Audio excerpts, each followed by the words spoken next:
puissance. J'allais dire, ce pays, le Congo, est comme la victime de sa propre histoire et de ses richesses. Ça, c'est clair.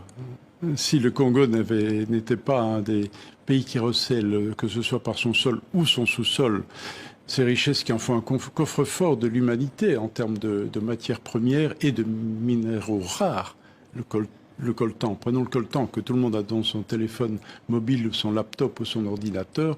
Le seul Kivu, région combien sensible à ces massacres, en recèle 70% des réserves mondiales. Ce pays d'une richesse incommensurable à tous les niveaux.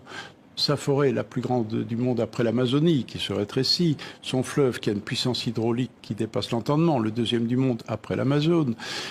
La terre congolaise, sur l'équateur, qui permet 2 récoltes par an. Donc s'il y avait des routes, des voies de chemin de fer, des voies navigables convenables, mais ça serait un exportateur, évidemment, en termes agricoles.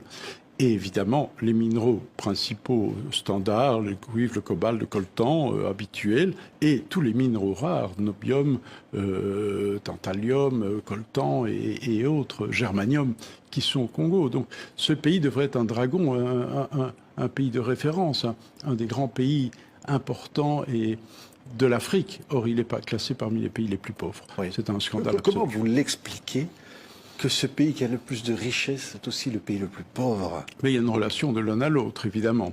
Et ce pays a fait l'objet de prédations, évidemment, multiples. Tous les vautours sont venus manger sur le corps de la bête, c'est évident. À commencer par les pays limitrophes qui sont venus faire la guerre, c'est bien expliqué dans le film, je pense. Des pays comme l'Ouganda, le Rwanda sont venus faire la guerre au Congo et piller les richesses du Congo, au point d'ailleurs de se faire la guerre entre eux. On voit qu'à Kisangani, il y a eu une guerre pour s'approprier les richesses diamantifères entre 2 puissances occupantes et 6000 bombes sont tombées sur la tête des Congolais. C'est quand même un peu particulier. Oui.